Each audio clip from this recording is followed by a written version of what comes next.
मणिपुर की पॉलिटिक्स है तारे पॉलिटिक्स है पॉलिटिक्स से कोई वर्ल्ड की ह्यूमन सिविलाइजेशन से ना चाखलिबे मतिक अदुगी एनी सोसाइटी दा एनी कंट्री दा है तारे पॉलिटिक्स से ख्वाइदगी मरुओइबा पोटनी अदुगा अखोइगा मियोइबा खुनाइ न हिंगिबा मखै पॉलिटिक्स से तुम यावदना लेगदबा अदुगा तौफुमजु थोकपा अमनी अदुबो मणिपुर दी पॉलिटिक्स है यामना फिवम अमा लाखरे अखोइगी पॉलिटिक्स है दिवाई की पॉलिटिक्स है हेक्ता अखोइगी करी है तारे फत्तबा मंगै तौबा ngamba दगी सिदैसिदा मियामगी मिहुतनी हाइरा कांदा अखोइगी सेनजाव पाइबा मयाम ठिकादार मयाम मना केनो तौबा अफबा मियामबु लमजिंबा ngamba लेबाक खुनाइबु अफबा माइकैदा पुननबा होनबा दगी मागी थौसिल थौरांग मयाम अमा तौबा ngamba असानबा मिएंग अमा उबा ngamba तुंगदा करी लाकदगे हाइबसि एंटिसिपेट तौबा ngamba अदुगुंबा मयाम अमना ओइरंबदु मणिपुरदा सही यामे अदुगुंबा मी यावगिदबसि यावरगसु याम फ्यू खुद थेकपदा अखोइगी खुचा मंगा खुद अमगी नामगी खुचा मंगा सुना थेकनिंगाइ लेतबा अदुगुंबा फिवमजिदा करीनो हारिसि अयाम मणिपुर की पॉलिटिशियन सिंगिना होय चुम्मे पॉलिटिक्स है तौतादी लोइना मखुदिमक से पावर पाइननब होनबनी अदो पावर से कमाई तौना पाइगदगे हाइबा मतम सिदा मागी प्रोसीड्यूर अमा लेजरी मागी कॉन्स्टिट्यूशनल लॉ की मखादा कॉन्स्टिट्यूशन की लेंगाक पथाब की मखादा करंबा पार्टी ना कमाई तौना गयामना फंग लोइना मक्से अखोय लोइ खंगनरबा ngaktani अदुबु पावर से पाइनिंग से हेडमन गेदना हाई तारे मियाम की मैंडेट सिना पीदबा ओदा पावर से कमाई तौना पाइबा यागदगे साइगी मदुदा लेरिबा कॉन्स्टिट्यूशन की चना पथाप करी करी लेरिबा दुदा कदाइदा कमाई तौना मदु सेमदु ओकांदा अयांबा मणिपुर की पॉलिटिक्स तौरिबा सिंसिना येंगिसि लेरिबा लॉ की मागी प्रोविजन सिंग एक्ट सिंग असिगी कदाइदा लेकुना अमा लेगे लेरिबा लेकुनादु आइगी एडवांटेज द इंटरप्रिट तौबा यागे हाइबगी पोट मयाम अमा सि याम तोइन येंबगी चटनाबी अमा मसि अखोइगी मणिपुरदा लास्ट आफ्टर स्टेटहुड अदुम से लेरेना अदुम लौबदा पंगलान लालोय होय अदुबु ngaliङै मतमदा 70s अदुगा 80s की मते खरा अदाय फावबदि मियाम से अखोइदा करी हाय तारे लुचिंगबा खनबसिंगसी अखोइगी कॉन्ट्रैक्टर अदुगा बिजनेस सिगी कनोदगी लाकपा मीसी मसिंग कया यावरमदे अदुबु 90s की मतमदगी दि अखोइगी कनो लमदमसिदा सेंजाव पाइबा अदगी कॉन्ट्रैक्ट ठिका तौरमगा नत्रगा कदाइदगी सेना पाइबनो खंगदबा ओवरनाइट कईदा था खरदा सेंजाव पाइबा मयाम अमना पॉलिटिक्स ता लाकपगी अदुगा पावर से पाइनना होनरक मतमसिदा पॉलिटिक्स की ओइबा मागे कल्चर मणिपुर की पॉलिटिकल कल्चर जिसु खंगोंग होंगबा की मोंगबदा लाकपसिना ममांगी हौगिबा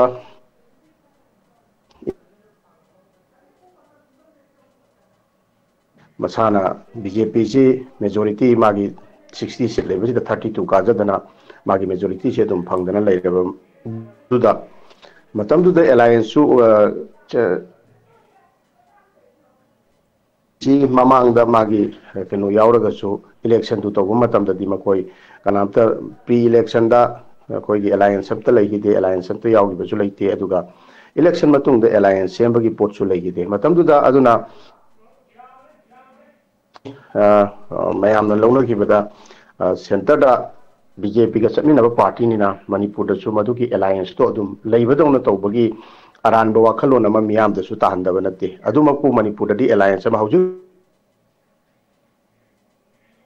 तरम द बीजेपी के अलायंस अमत नतेब बीजेपी की मसागी ओइजबा लेंगाक्तुदा मतमदुदा एनपीपी की कारिबा मयाम सिना मियामना पिरेइबा मैंडेट तुदा बीजेपी जी मेजोरिटी होइना पीखरगदी ख्वाइदगी सिंग मसिंग याम्बा कनो सिंग साइ अमितना थंबीगी बदुबाई तौदुना अखोइगी लेरिबा 60 सीट सिगी मनुंगदा 10% जी एनपीपी दी यौबनीना ओपोजिशन जे मगना ओपोजिशन की लीडर जे मखोइदगी खनबे यादोइनि हौजी कांग्रेस ना ओपोजिशन होइना लेइबा मतमदा लेरिसिति सीनियर लीडर की वानी ओकम इबोबिना जे ओइरिसि अदुगा मादा मंगोंदा ओपोजिशन की लीडर हाइबदुदी एंटाइटल तौबा यादबा ओपोजिशन लीडर जे कैबिनेट रैंक की पोनी हये मागी अलाउंस की करीगी मयाम अमसु लई अदुना कांग्रेस की एनपीपी ना ओपोजिशन होइना लेरकांदा पार्लियामेंट्री डेमोक्रेसी दा मियाम पीरिबा मेंडेट टू येंगुरगदी मखोइ जो ओपोजिशन दा लेरो हाइबनेबा अमरोमदा हाइरगदी मरमदी मखोइ हाना मतमदुदा प्री इलेक्शन की अलायंस अमता लेदे मखोइ बीजेपी का चमिनगनी हाइबा लेते अदुबु हेक्ता पावर लाबसिंगदुदगी मदु बीजेपी का यावरगदी साइगे लेंगाक तो पाइमिनबा फंगदरा कोटकदरा हाइबगी पोटसु अदुम खनबा कई कारइबा एनपीपी की एमएलए मयामदुना अदु पार्टी की पोतसु मतमदुदा लेनरिबा केनोसिंगदुना बीजेपी दु मोय हाना चमिनबगी ममांगदा अदुगी 2017 दा बिरेन अहानबा चीफ मिनिस्टर होइबा जोगी एनपीपी की हौजी वाइस प्रेसिडेंट होइबा कोई युमनाम जय कुमार ना मतमदुदा डिप्यूटी सीएम होरगा अदुगी लेंगाक्तुददी मखोइ याउमिनदना खोतना बीजे मतमदुददी अगाथा संगावी कादना खोतना केनो तौबकी तौदना नेशनल दसु अदुम एनपीपी गा बीजेपी गा सी एनडीए के अलायंस पार्टनर दो समिनबई पोट लई अदुबु हुजुजिक चथरिबा 2022 दा तौगिबा मिखलदगी हुजुक लाइबा केनोजिददी लेतबनी अदुबु संपटना हायरबदा सागी खराइबा सिंसिना पावर दा लेनिंगबगी अदुना होय सपोर्ट तौरबनी हाइबनीना सपोर्ट तौरबनीना यावबा कयम कायदे अदुबु पार्टी की होइबा मणिपुर की होंगइबा सिचुएशन 2023 की मे 3 दगी लाइबा इरांग मसिना ओइरइबा पिरइबा इंपैक्ट अदुगा रूलिंग बीजेपी दा मियाम की थाजबा लेरक्तबा बीजेपी ना फनायामना मकोइ मियाम की ख्वाइदगी मणिपुर की दमकता तौबनी हाइजरगसु मियाम की पुकनिंगदा मियाम की वखलददी बीजेपी सिदा थाजबा लेतबगी वेनोसिदी यामना मयेक सेंगबा ऑब्वियस होरबा पोटनी अदुना सिगी लाइबा डेवलपमेंट पॉलिटिकल डेवलपमेंट मयाम सिदा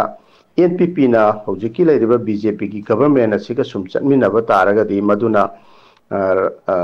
एनपीपी दा पिरकदबा साफु अदुगा एनपीपी सिजु यावना मियामना थाजरक्तबा मादी रूलिंग पार्टी दा सपोर्ट तौदना लेरगदी हाइबा अदुना पॉलिटिकल पार्टी की मागे डेवलपमेंट पॉलिटिकल डेवलपमेंट सिंगसी येंगाकांदा एनपीपी ना हौजिक लेरिबा बिरेन की गवर्नमेंट सिदगी विड्रॉ तौरे हाइरबा फावबदा एनपीपी की एमएलए खरदी अदुम बीजेपी की लेरिबा लेंगाक्सिदा इवन कैबिनेट मिनिस्टर ना प्रेजेंट ओइबदगी हेना एनपीपी की एमएलए सिंगना अदुम चीफ मिनिस्टर की नाकंदा अदुम यावरगा अदुम चांग नाइना नो तौबसे उबा फंगबा अदुनी लेरिसे अदुना लाइबा वाफमदी एनपीपी की पार्टी की ओइबा डिसीजन से एमएलए सिंगसिना इनलोइदौरिब्रा मोइना डिफाई तौदौरिब्रा अदु इतारगदी मदुगी एंटी पार्टी होइबा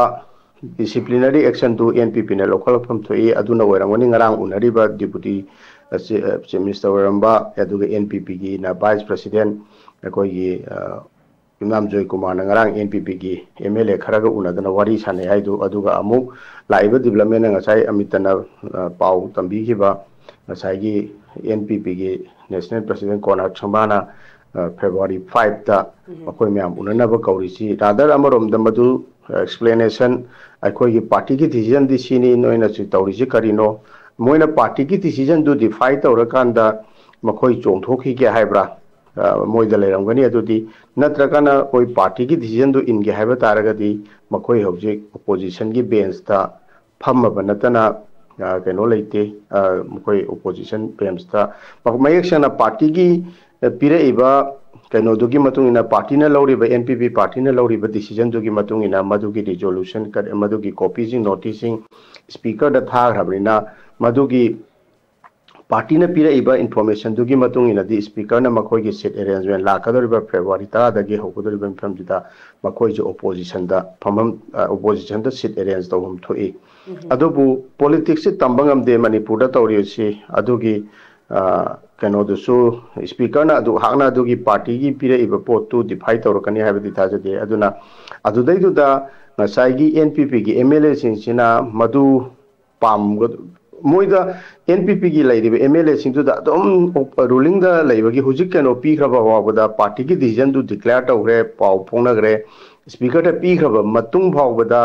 एनपीपी की मेंबर सिंग से अदुम एमएलए सिंग से अदुम रूलिंग गवर्नमेंट से चटमिनबकी करी की पोट लै अदुगी बेसिस टू द जुनी कांग्रेस ना सोमु मोइसी मरम चपता मदु यामना वैलिड ओइबा कैनो ओइबा ओइदबदुदी खरा डिबेटेबल ओइ यानानिंगाई लैरी अदुबु कांग्रेस ना फंगिबा फाइंडिंग दु मखोगी सोय यावबा खोटपदु रूलिंग पार्टी की एमएलए सिंग की सिग्नेचर दौना सोय तौरमीब्रा खोटबिब्रा अदुगी बेसिस ता मोइना कनो डिस्क्वालीफाई तौनवा कनो तौबियु हाइदना हुजिकी स्पीकर दा कांग्रेस ना कनो प्लीट तौबगी पोट अमदि लैरे अदुबु येंबा यारे से हुजिकी याम सेंगना हाइरा कांददी ओपोजिशन की मियाम पिरेब मैंडेट तुगी मतुंगिना ओपोजिशन की सिट बेंच फमगा ओपोजिशन की लीडर से लौब यारिबा पार्टी मा स्टिल कया सी लेगिद्रबा वावदा मकोई तरेत तगी तरुक निना तरुक अजे सागी कनो दु क्वालिफाई होरे कांग्रेस ना तरुक योरमगदी नहाना दुम कांग्रेस ना ओपोजिशन लीडर ओइदबनी हौजिकसो दुम ओपोजिशन लीडर की रोल जे लौरा कांदा पार्लियामेंट्री डेमोक्रेसी दा मागी स्ट्रांग ओपोजिशन अमगी कनो दो तौगे हारगदी हौजिकसो लै अदुबु रादर पावर हेन पामदना मोइना मदोम द एमएलए जिंजिना पार्टी की कनो सिदा डिसीजन सिदा करी हाय तारे इंद्रगदी मसागी अदाइदुदा फजदबा तांथोक तांजिन की करी की डिस्क्वालिफिकेशन की करी की पोट से लाकपु याय हैना माइना थमजगे मिता सेंटरना अखोई की मियंगदगी हाय तारे मणिपुर की हौजी हौजी 2023 की मे 3 दगी थेंगनराइबा मसागी कुकी जोमी खुलाई पाइबा मिलिटेंट सिंग असिना मैतै सिंगी मथक्ता लंदारा कांदा अखोई मैतै सिंग तकथोकनबा होनरखिबा नुमित अदुदगी हौरा कांदा हौजी खरा लेपे हाइबा नि मागी स्वर्दिक इंसिडेंट्स मयाम अमा दि दुम थोई लेपगा जो हौजी से खुदम मोइना हारा कांदा उयोग चिंगदा ngarang nahan cross चुंखटपगी pot Meitei ना सावगदबा Meitei gi उयोग चिंगनी Meitei gi access तौबा मफम जिदा तौरइबा अदुना इंसिडेंट मचा मचा दि नोंगै कापनबा दि लेपे हारगसु अखोगी कक सिमी से अखोगी मयाम से खोइदौ सावलनबा सावनिंगबा पोनबा सिगी थबकसिंग सिदि लेपते हौजी मीडिया दा थादोरपा सोशल मीडिया पोस्ट नि खंगदे अमनि खंगदे तौरिबसिंग सिदि दुम चथरिएबा अदुना सिदा अदुना अखोगी सिदा हक्थेंगना ना विक्टिम मोइबा अखोई मणिपुर की मियाम नदी मणिपुर हाइबा अपुनबा मणिपुर सिदा थाजजरिबा अदुगा कांगलुप मयाम अमा पुन्ना खुंदा लेतामिनदना लेइबिसिदा अपुनबा मणिपुर दा पुन्ना लेमिनगनी पुन्ना हिंगमिनगनी पुन्ना चौखटमिनगनी हाइदना थाजजरिबा मयाम सिनदी अखोगी दमक्ता अखोगी मियेंग से चंगबिद्रे हाइदना योना मखोगी वखलदगी लाप्रबदौना हाइबगी पोटसे अदो अखोगी मियेंगदगी दि चुमेबा अदो अइना उबदा नाकल अमरोमदि येंबा यारिदि इंडिया की मियेंगदगी हाइबदी गवर्नमेंट ऑफ इंडिया की मियेंगदगी मागी इंडिया की इंटरेस्ट दगी येंगा कांददी मधुगी पोटो आई मखोई मणिपुर से यामना मरुइबा पोट अमोइना इंटरेस्ट ती लौदबा नतेब लौरिने हाइबदी मयामना हाइनरिबा हिडन एजेंडा अमा लैब्रा हिडन एजेंडा अमा लै हाइदना हाइरिबा अदुगा प्रॉक्सी वार तौई हाइरिबा मयाम अमा हाइरिदना मखोइना फंगदबा मखोइना फंगनिंगबा पांदम अमा मणिपुर की पोट से इंटरेस्ट लौदबा नतेबा मणिपुर से इंटरेस्ट से काहेना लौरकांदा लौरिबा खुलौदो मखोइगी वखल मियेंगदो मानदबा वाने एटीट्यूड टू खेनरपै वानी एटीट्यूड टू खेनरमना बिहेवियर दो मागी एक्शन दा लाइबा पोटु अदुम ओनरे तैनरबगी पोटु लाइनेबा अखोइना उबना मा अखोइना खंजबना मा अखोइजे इंडिया की मागी स्टेट अमनी हाइदना India is a union of states मागी अदुगी पोटु लेरे अदगी मणिपुर से इंडिया की स्टेट अमनी हाइदना मागी फेडरल पावर की करीगी फेडरल स्टेट अमगी a province of India provincial state अमोइना मादुगी मयामदु लेगनी यदि खंजरा कांदा ममिंगददी लोइनमक से मागी इंडिया की डाइवर्सिटी की कई फेडरल निजाम की फेडरल स्ट्रक्चर की पोटु दुम लै फेडरल पावर दु लै हाइदना दि हाइजरा कांदा इन रियलिटी ददी सागी डी फैक्टो ओइनदी कैदौगे हाइबा मतमदा अखोगी कैनो सिंग असि स्टेट लै स्टेट गवर्नमेंट लै हारगा जो ngसा अमितना थमगिबा चीफ मिनिस्टर मसामकना जो हंजन जन हाइजरिबा मंगोंदा पावर अमता लैत्रे मंगोंदगी यूनिफाइड कमांड की कैनो सि लौथोखरे हाइदना हाइबा अदुबु ऑफिशियली टेक्निकली मागी येंगुरकांददी प्रोसीड्यूर दे येंगुरकांददी यूनिफाइड कमांड दु चीफ मिनिस्टर की अयाबा यावरगने गवर्नर थोइबा order in the name of governor थोपै वानी गवर्नर मसाना हेक्ट लोइन तौरगा थोपा नतेदना सिगी पोचिजु मयाम सिदा गनोमा सिगी मिसकंसेप्शन लोइनम गवर्नमेंट ना अपॉइंट तौबदा गवर्नर की मिंग द थोप ऑर्डर मैम हाई कहीं है मागी स्टेट की गवर्नमेंट कैबिनेट चीफ मिनिस्टर की मागी कैबिनेट काउंसिल कहीं लोई यारब थोबने without the consent of the chief minister की अयाब यादना कुलदीप तू कहो तब याब पोट नतेब अदुगी यूनिफाइड कमांड की कनो हापीदो अदो गवर्नर की मिंग द थोक्सबे वाने अदुना माना दी अदुगी पोट मैम तो लेते अदुगा लोई हाइब अदुबु नाकल अमरोमददी अदुम कनो सिचु स्टेट सिचु अदुम फंक्शन तौबदौनदी अदुम लोई लेहनबा अदुगा इन रियलिटी ददी स्टेट की कनो से अदुम इन द नेम ऑफ साइगी ऑफिशियल होइबा मागी प्रोसीड्यूर टू द गवर्नर की मिंग द थबक मयाम तौबदुना अमनेबा अदु चीफ मिनिस्टर दी लई हायरगसु चीफ मिनिस्टर की मवासे चत्तबदौना तौबगी पोर्ट रियलिटी ददी लाखबगी पोर्ट मयाम दो अदुना सिदै सिदा लैरिबा एमपीबी मोलना हारिबा पोर्ट से अखोइना ओहनिंगिबा अखोइना इंडिया की स्टेट अमनी हाइदना मणिपुर की मियाम जिना खंजरा कांदा इंडियन सिटीजन अमनी हाइदना लोइना लौजरा कांसिदा अदुगी इंडियन सिटीजन अमना फंगदबा मागी फंडामेंटल राइट्स मयाम अमा इंडियन सिटीजन अमा ओइबगी मागी स्टेट ना सिटीजन सिंग अदुगी लाइफ एंड प्रॉपर्टी मयाम अमा ngapi ngalakdaba aduga hujik si sufam nombam khangdadana safam khangdadana sidai sida miyam ama loinamak wadana sida ha ka launaraba adugi phibam da laiba se sigi mayam si yenga kandadi madugi mayam aikoi miyam sina phangiba mayam do madu address taunana bagi maikai da changjalaktabani na ngasai center na no tawdre haibagi leibak sin state sin tawdre haibagi potuni bimona tamiji aduga amum da koina lamba phangdre haiba पोट सिसु करीगिनो हाइबा मतमदा ngahak leragana ama haiba ngahak leragana ama haiba tawriba mayam se narrative mayam ama halitana change tawbagi potu chuna potuna jo hai ineba adu karigino haira kadadi masai gi haire duneba india gi magi top pa aikoina chap chana di mayam gi si assumption sai gadra aikoina assume tawriba mayam ji thoiba thodo wathok mayam makoina ngang thoriba mayam sai gi india gi leiriba home minister है लोनमक मैम minister मैम concern minister home minister external affairs ministry defence parliamentary affairs minister Kiren रिजिजूदी गांथोरब ma'am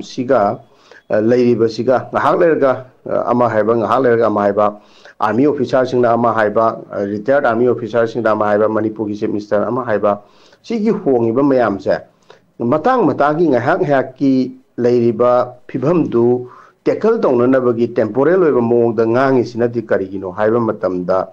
makhoina pamba pot amakhak haujik phawba madu phangnanabagi changchanbagi maikai da ngahalerga ma haiba si kari su kaide haidana khalla kanda tawbani haibagi potuni lakadoriba poti aduna haujik thoiba mayam sidi ngasai hojik si hoi mayam sina hojik manipur da su kai chu hai ji hojik si keno tawre irang si hana sunabagi kari gi si gi keno mayam si handhare e khol e hojik si mai kai amada singjala e magi change khara lakpa dawna tawbagi pot ama mayam na unabadong tawi aduga ngasai gi leiriba pot si chu kaino haiba matamda miyam na akoina ju hanjana jan sigi discussion mayam da haije first and foremost tawgadabadi kaino yan hanbada kuki militant sing asina मीटई की मथक नोंमई कापीसे government of India ना खुदक लेफन मतमदा मैतई की खुनाकपसिंगदगी Laiba reprisal सिंगसे लाओयबा सी हंजन हंजन हाइरबा पोनेबा अदुना मखोय हाना नोंमई काप लेफलु हाइदना हाइबा पोतो अदुगी लेफनबगी पोतुदी खरा तौरप तौबदौना उबगी pot अमा mummy अमदी उब fungi नहान मखोयना government of India का वारी सानबजे हाना तोंगान तोंगान मखोय की जो ITLF कोतु नुंगदु तोंगान तोंगान फोरम मैम लेबसे बॉडी मैम लेबसी कइनो तौबा अपुनबा बॉडी अमदौना वारी साननबगी तमोइना कुकी जो council कोबमा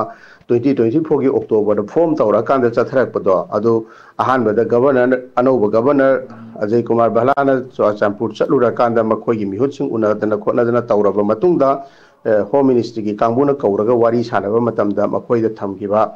violence ki thabak se hana lepu wari sana si hairagadi wari sana ba yanna ba violence ki thabak se hana lepu haiba poto adu taba man bagi pote koina khara uba phangi aduna mamang da so koina khangre madam di kai gino har kanda koi gi tobung mangla da mo ki lei da ba mayam ma koi gi leiron chan ne haina tawba matam tu da Manipuri miyamna particularly maitai tampaki mayam amana yaning da ba phongdorok matam tu da madugi leiron chan bagi thabak tu su home ministry dagi haira kanda lepu haira kanda ma lepu gi pot amadum lei adu dagi suni ayamba central government na haira gadi lep kani lephallu haidana haiba pot se handaksu madugi pot tu khara adum akoi uba dawna tawi aduna sigi marak mayam asida leira kanda sigi phibam khara leijaraga su chap chaba pot amadi government ki maikai dagi hoji phawsi clear cut oiba pot ama leitabina ngangning bangang ba haining bang ha ki ngang basina adum ngasagi adugi phibam duna bimona haribo wafam du MP bimona haribo wafam du thamak pani haidane dumai thamjage mi